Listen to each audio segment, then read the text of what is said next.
Monsieur Ranger, bonsoir. Merci d'être là. Bonsoir. Ça fait J'aimerais plaisir. partager avec vous vos réflexions. Là. Quand vous voyez un leader syndical quand même connu, avec la notoriété que Gauthier a, agir comme il le fait, qu'est-ce que ça provoque chez vous, Monsieur Ranger? J'avoue que j'ai été assez secoué par ça, puis parce que je pense, moi, à tous les gens que le mouvement syndical on représente dans les services publics, en santé et en éducation, des gens qui, depuis 2 ans, vivent au fond cette pandémie-là. Puis je suis très inquiet de voir un leader syndical qui s'associe à un mouvement où il y a toutes sortes de mouvances. On l'a entendu, puis Dieu sait que j'ai défendu toute ma vie le droit de manifester. En passant, ce qui se passe depuis 16 jours à Ottawa n'a rien à voir avec le droit de manifester. Mais je pense qu'il faut avoir une très grande sensibilité puis de regarder quel est l'objectif derrière ce mouvement-là. De faire tomber toutes les mesures sanitaires à ce moment-ci, c'est de replonger nos gens dans une détresse qui va être importante. Ce n'est pas des façons de faire. Et quand on est leader syndical ou quand on travaille pour une organisation, on doit de représenter l'ensemble de nos membres. Donc, j'ai trouvé ça dérangeant, inquiétant. Et il ne faut pas sous-estimer. On a vu aux États-Unis des dérapages importants. On voit depuis une semaine à Ottawa, quand je vois les députés conservateurs qui participent à ces manifestations-là, qui parlent de liberté, de droit de manifester, alors que dès qu'on faisait une heure de manifestation, on nous brandissait des lois spéciales. Et j'écoute le discours et ça m'inquiète. Et en même temps, bien, je regarde au Québec, il y a 1,5 million de personnes qui travaillent en santé et en éducation, puis qui à tous les jours, puis actuellement, on me dit encore aujourd'hui, là, avant que je rentre en nombre, là, ce que j'ai négocié là, en santé et en éducation en 2021, au mois de mai 2021, on a eu une entente de principe. Nos gens, tous les gens des services publics n'ont pas eu encore les augmentations versées de ce qui a été négocié pour 2020-2021, n'ont aucune prime à l'heure actuelle. Est-ce que vous les voyez faire des manifestations? Ils sont au front, ils donnent les services. Le droit de manifester est important, mais ce que je considère, c'est qu'il faut faire attention. Quand on est leader, on a une responsabilité. La responsabilité, la ligne est mince pour qu'il y ait des dérapages. Et c'est ce qui m'inquiète quand je vois ce qui va se passer à Québec. Est-ce que c'est gênant pour vous, le comportement de Gauthier? Bien, moi, je vais parler en mon nom à moi. Je considère que c'est gênant. Je considère que je comprends là, la liberté, je comprends, mais il travaille pour une organisation et j'étais très content de voir la réponse du directeur général de la FTQ Construction Ouais. qui a dit, par solidarité pour les gens de la santé, nous, on ne financera pas ça.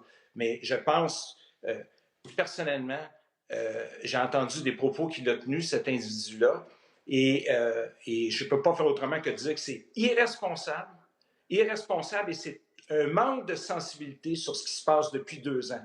Facile de demander de faire tomber toutes les mesures sanitaires, mais c'est les conséquences que ça pourrait avoir. Puis je pense qu'il est temps de dénoncer plus fortement. Puis ce que je vois depuis une semaine à Ottawa aussi me répugne, c'est n'importe quoi.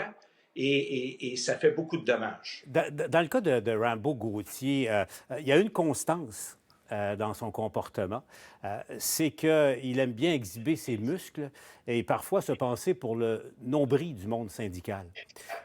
Vous avez parlé de la FTQ Construction qui a pris un recul par rapport à lui, mais c'est le silence radio. Il n'y a personne qui ose parler dans le monde syndical. Vous le faites, vous, et chapeau, M. Ranger, mais il n'y a pas de leader syndical qui ose... Pourquoi, même à la FTQ, on a peur de Gauthier? Ça fonctionne, ces tactiques?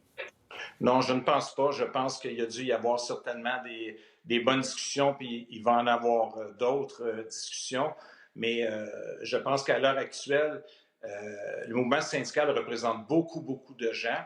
Et ces gens-là sont en très forte majorité vaccinés. Ces gens-là ont suivi les mesures sanitaires. Je pense qu'il est temps qu'on parle de ces gens-là puis qu'on défende les droits de ces gens-là. Vous savez, moi aussi, on est tous tannés. Je vous ai déjà dit, moi, ma femme travaille dans le milieu de la santé. C'est pas facile. Il y a encore une nouvelle vague. Donc, ces gens-là doivent tenir le coup. Mais il est temps de parler haut et fort. Vous savez, moi, le couvre-feu, je trouvais que ça n'avait pas sa place. Je trouvais que les restaurants, à un moment donné, c'est assez. Mais en même temps, pour le bien commun, j'ai pas voulu jouer au gérant d'estrade. Mais là, actuellement, ce qu'on voit, ce qui se dessine aussi, de dire on va rester là jusqu'à temps que c'est manquer de solidarité envers l'ensemble des Québécois. Et c'est aussi, il faut faire attention, on le voit, la théorie des complotistes, il y a de toutes sortes de gens dans ces Uh-huh. manifestations-là.